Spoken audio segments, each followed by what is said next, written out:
Imagine this. You wake up tomorrow morning, and a third of your coworkers don't show up to work. Not because they're sick, not because they're on vacation, but because they've been laid off. Sounds like a nightmare?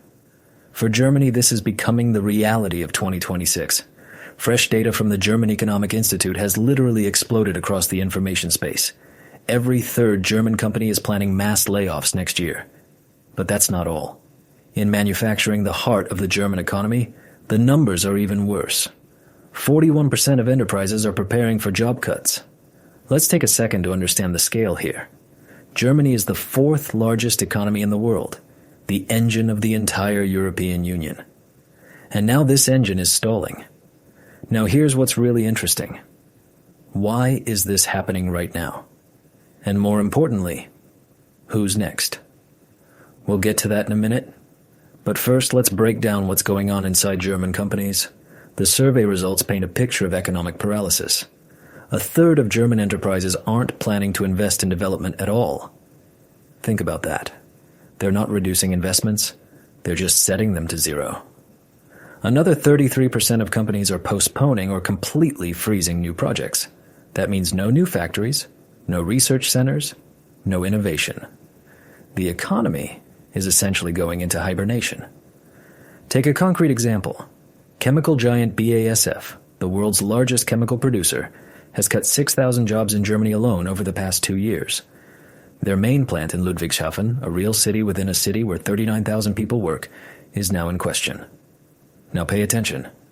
I'm going to tell you what triggered this entire catastrophe.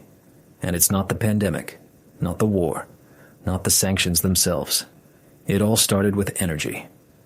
After abandoning Russian energy supplies, gas and electricity prices in Germany skyrocketed. Industrial rates increased 3 to 4 times. Imagine if your electricity bill tomorrow morning became 4 times larger. What would you do? Right, you'd start cutting costs on everything. Metallurgy, chemicals, mechanical engineering, automotive. All these industries consume enormous amounts of energy.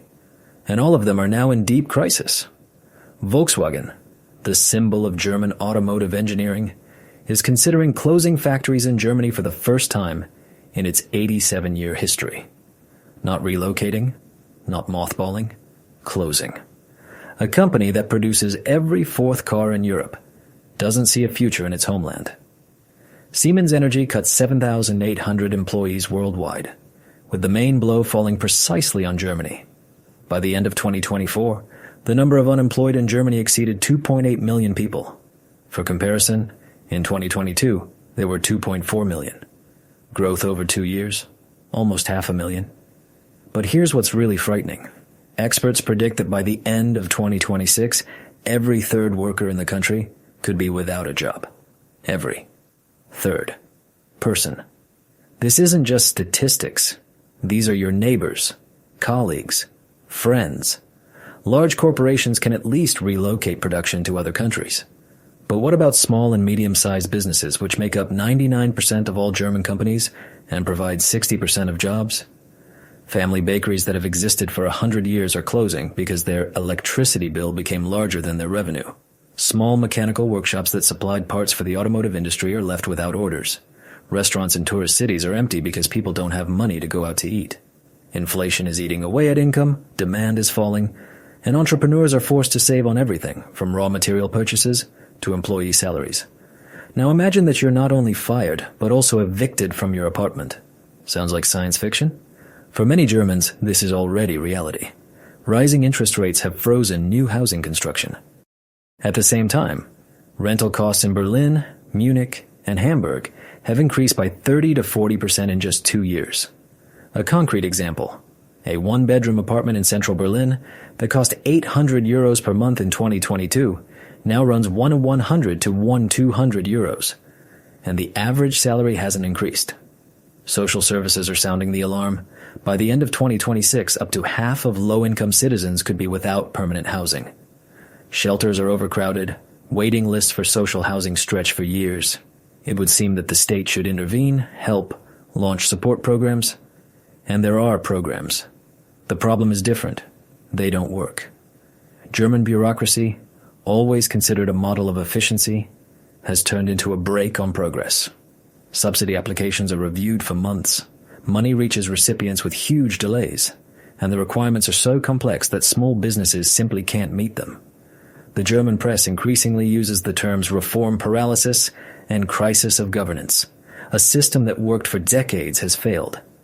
And here's the main question that concerns everyone. Are these temporary difficulties or the end of an era? Experts from the German Economic Institute are extremely frank.